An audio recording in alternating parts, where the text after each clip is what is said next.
On commence par représenter donc cette fonction.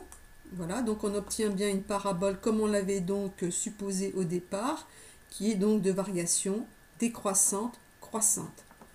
Ici, j'ai représenté la valeur de la dérivée que l'on vient de calculer, c'est f' de x égale 0,156x moins 5,304. Et en dessous, j'ai fait le calcul de cette dérivée pour trois valeurs d'abscisse différentes, trois valeurs de x différentes, pour x égale 10, f' de 10, pour x égale 55 et pour x égale 34. Et à chaque fois, j'obtiens trois nombres différents.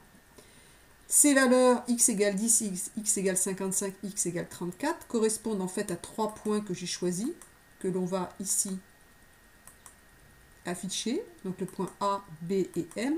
M étant le point particulier, puisqu'en fait il correspond au minimum de la courbe. Il est en x égale 34, on va comprendre pourquoi. Puis je vais demander à GeoGebra de tracer ce qu'on appelle les tangentes à la courbe en ces points. Donc la tangente, vous voyez, au point A, c'est la droite qui s'approche au plus près de la courbe au point A, qui n'a qu'un point d'intersection avec la courbe, c'est le point A. L'équation de droite de cette tangente est donnée ici par GeoGebra, c'est moins 3,74x plus 252,2. On remarque que le coefficient directeur de cette droite est négatif et vaut moins 3,74. Et il correspond à quoi? Eh bien, si on regarde bien le calcul du nombre dérivé, eh bien, ça correspond à la valeur de la dérivée au point d'abscisse x égale 10. On va faire maintenant la même chose au point B. On va afficher la tangente ici au point B à la courbe. On voit que l'équation de la droite, c'est y égale 3,28x plus 24,05. Le coefficient directeur vaut 3,28 et il correspond à quoi?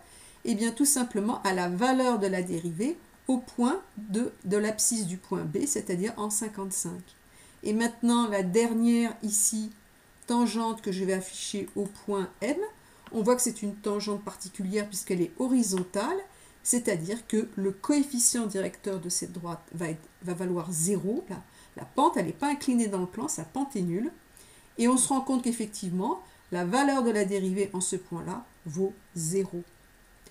Voilà donc à quoi correspond la dérivée. C'est tout simplement l'ensemble des coefficients directeurs des tangentes. Et ça va donner des informations très importantes, puisqu'en fait, quand vous voyez la tangente est décroissante, eh bien la courbe est aussi décroissante. Quand la tangente est croissante, la courbe est croissante.